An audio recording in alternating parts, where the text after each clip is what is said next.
మీ జగనే సీఎంగా ఉండాలి, మన వైఎస్ఆర్సీపీ ప్రభుత్వమే కొనసాగాలి, దానికోసం మన వంతు ప్రయత్నం మనం చెయ్యాలి, ఖచ్చితంగా మనం అందరం బయటికి రావాలి.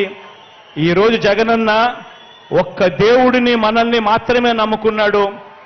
జగనన్నకు తోడేళ్ల మద్దతు లేదు, నక్కజిత్తులు చేసే అలవాటు లేదు, మోసం చేసే అలవాటు లేదు, అబద్ధాలు చెప్పే అలవాటు లేదు మీ జగనన్నకు అని ప్రతి ఇంట్లోనూ చెప్పండి.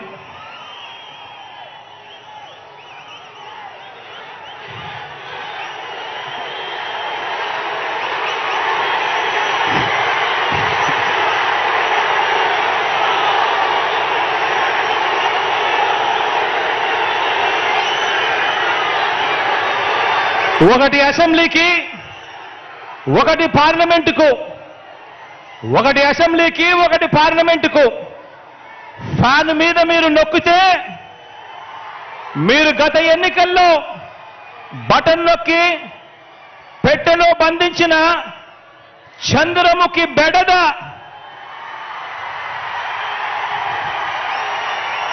చంద్రముఖి సినిమా చూసారా?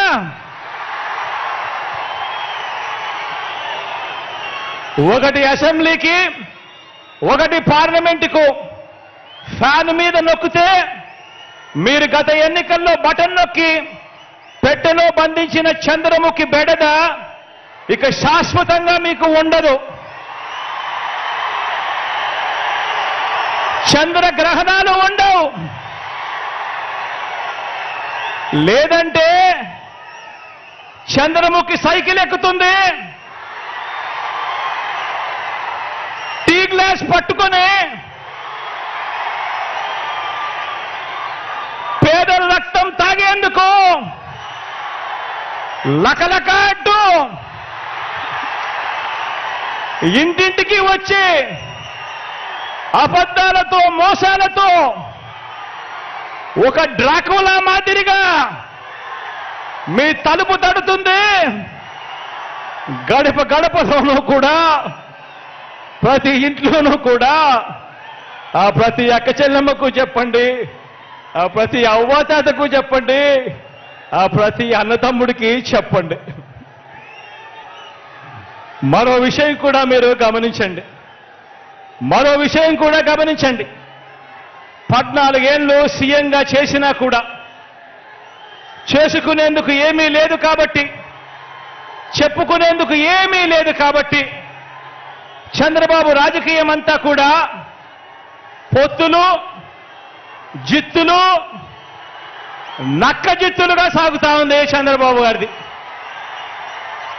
14 ఏళ్ళు ముఖ్యమంత్రిగా పరిపాలన చేసి నేను ఇది చేశా అందుకే నాకు ఓటేయండి అని చెప్పి అడగాల్సిన పొజిషన్లో ఉన్న 14 సంవత్సరాలు ముఖ్యమంత్రిగా చేసిన వ్యక్తి చెప్పుకునేందుకు ఏమీ లేదు కాబట్టి రాజకీయాలన్నీ కూడా వాళ్ళయి పొత్తులు, జిత్తులు, నక్క జిత్తులతో సాగుతా ఉంది. ఈ మధ్య ఈ చంద్రబాబు గారికి ఎన్టీ రామారావు గారు గుర్తుకొస్తా ఉన్నాడు. వెన్నుపోటు పొడిచేది ఆయనే, మళ్ళీ ఎన్నికలప్పుడు ఎన్టీ రామారావును గుర్తు తెచ్చుకునేది ఆయనే. ఈ మధ్యకాలంలో ఆయన అంటా ఉన్నాడు, తెలుగుదేశం పిలుస్తోంది రా కదని రా అని చెప్పి అంటా ఉన్నాడు, పిలుస్తా ఉంది. ప్రజల్ని కాదు పార్టీలను పిలుస్తా ఉన్నాడు, దత్తపుత్రుడిని పిలుస్తా ఉన్నాడు. నేనిచ్చే ప్యాకేజీ కోసం రా కదలి రా అని చెప్పి దత్తపుత్రుడిని పిలుస్తా ఉన్నాడు. వదినమ్మను పిలుస్తా ఉన్నాడు. కమలం పార్టీలో చేరి అక్కడ నా మనిషిగా రా కదలి రా అని చెప్పి వాళ్ళ వదినమ్మను పిలుస్తా ఉన్నాడు.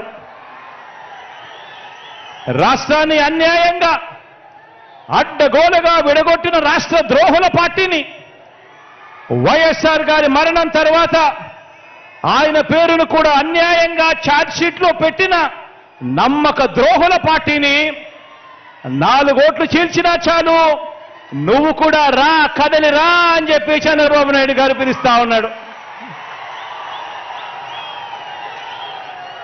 అసలు బాబుకి, దత్తపుత్రుడికి, వదినమ్మకు, చంద్రబాబు బ్యాచ్కి ఈ స్టేట్కి వారికి సంబంధమే లేదు. ఈ రాష్ట్రానికి వారికి సంబంధమే లేదు. ఏ ఒక్కరూ మన రాష్ట్రంలో ఉండరు. వారంతా కూడా నాన్ రెసిడెంట్ ఆంధ్రాస్. ఏ ఒక్కరూ ఇక్కడ ఉండరు. వారందరూ కూడా నాన్ రెసిడెంట్ ఆంధ్రాస్.